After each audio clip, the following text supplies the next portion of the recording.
like you do. Hello, everybody. My name is Corey Edwards, and this is Brooklyn. This is Tiara. And welcome to SMACtalk, the social media awareness campaign.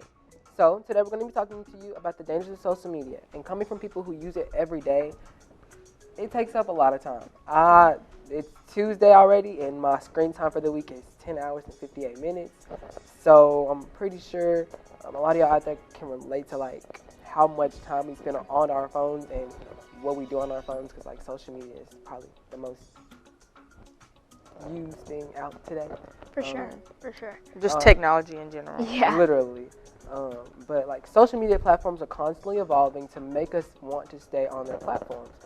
I'd say the most intriguing, the most one used by most teens, most people around the world is probably Instagram. I know that's the one I use the most. Yeah. That's the one I use the most. Okay. I use TikTok. Yeah. Okay. I'll be on Snapchat, so. Yeah. But yeah, Instagram is probably the most used platform across teenagers and adults, people around the world, period. And that's simply because of like the way you can post on your feed, post on your story, the way people can interact with you. And a lot of the times, those interactions aren't always good. Positive, yeah. Yeah. You want to talk about how it can be bad? So, like, if we're talking about Instagram, it can be, like, really mentally draining. Seeing other people doing stuff that you want to do, it's just really, you can start to feel really lonely, and that can easily turn into something worse, like depression. So. I definitely agree with that. I definitely feel like it's more important to go spend time in the real world rather than spending time in the real world but for Instagram. I think you should live in the moment and capture those moments, but not every moment that you capture has to be shared with Instagram. Some things are better kept to yourself. With that being said, I also think that Instagram can turn into a really big competition, and you're competing with millions of people, and sometimes people don't even really see you for who you really are. Like, you put on a face for people that don't even know you for real.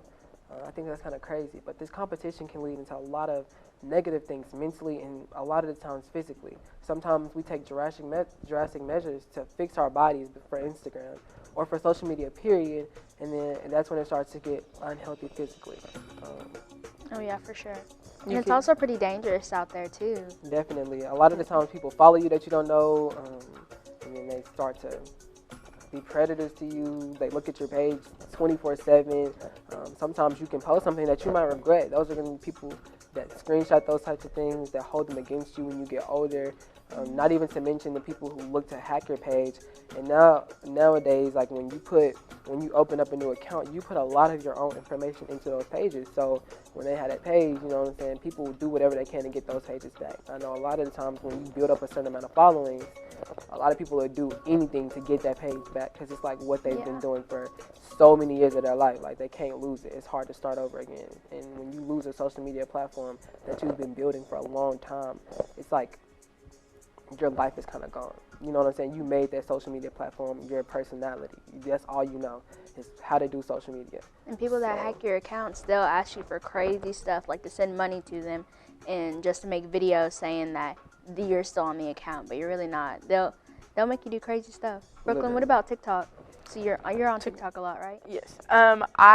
Definitely the challenges are becoming a big thing. Like people aren't realizing like what challenges, like the challenges that like are dangerous that you're doing, like can cause you to like harm yourself.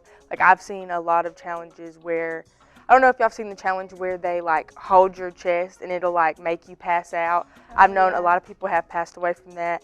And also like the safety hazard of wearing and like showing where like you work. Like I see a lot of people make TikToks like when they're at work. I've also seen lots of people like make TikToks with like school spirit shirts on. Like that's just letting people know where you are, and you never know who's like watching. And that same thing can literally be applied to Snapchat. You add so many people that you don't know just for like story views or whatever, and a lot of times that gets dangerous. When you add these people, Snapchat thinks that like they're your friends, like you know them. So whenever you have your location enabled on Snap Maps, these people can see where you are, where you live, and just like pop up out of nowhere. You don't even know who they are. It's really dangerous to put yourself or put any information that you should always keep personal on the internet, especially where you live or where you are on a day-to-day basis. You know what I'm saying? Like where you go to school, where you live, where you work, a friend's house, all that type of stuff should be like on on the down low. Like nobody should really know that unless you comfortable with them knowing that. You're But close with them. that's what Like I'm saying, you've yeah. Like And posting that stuff can like harm you or people that you care about. So you just want to be careful. And don't post your location while you still there. That should be something that you know. Like if you're at a place, don't post your location. You don't know who don't like you. You don't know what they're capable of. Don't post your location. Anybody can come up and do whatever. There are creeps. There are Yeah. creeps. You never know when somebody is watching you. So that's why I feel like it's so important to realize that social media isn't just dangerous on the internet. It's also dangerous in real life. So being aware of that too. Coming from the mental health aspect, I feel like a lot of people neglect mental health as a whole as it is already. But when you get into social media and start to look at how social media can affect your mental health, I feel like a lot of people disregard that too. A lot of people say, like, how can the internet affect how I feel? It can affect it a lot. And a lot of the times, that's what's affecting how you feel. It's really not even in person. Like, it's not people around you. It's what you see on the internet. It's your exposure on the internet. So I feel like if you're on the internet and your mood changes, that's probably an indication that the internet is changing or social media is changing how you feel. It's probably affecting you in a bad way. So it's probably time to seek help. And there's never anything wrong with that as long as you're able to describe how you feel. And sometimes if you can't, it's good to talk to somebody that you may know or you may trust because they might be able to help you figure out how you feel. I know that a lot of times I don't even know how I feel, or I don't know how the internet or social media affects me, but I know that it affects me in ways that it just don't make me feel good sometimes. Sometimes it does, sometimes it doesn't. But in the long run, it's just more important to focus on your mental health and what moments you actually have in real life than it is on social media. And it's always a good thing to like take a break. Definitely. Yeah, just log out. Yeah. Definitely.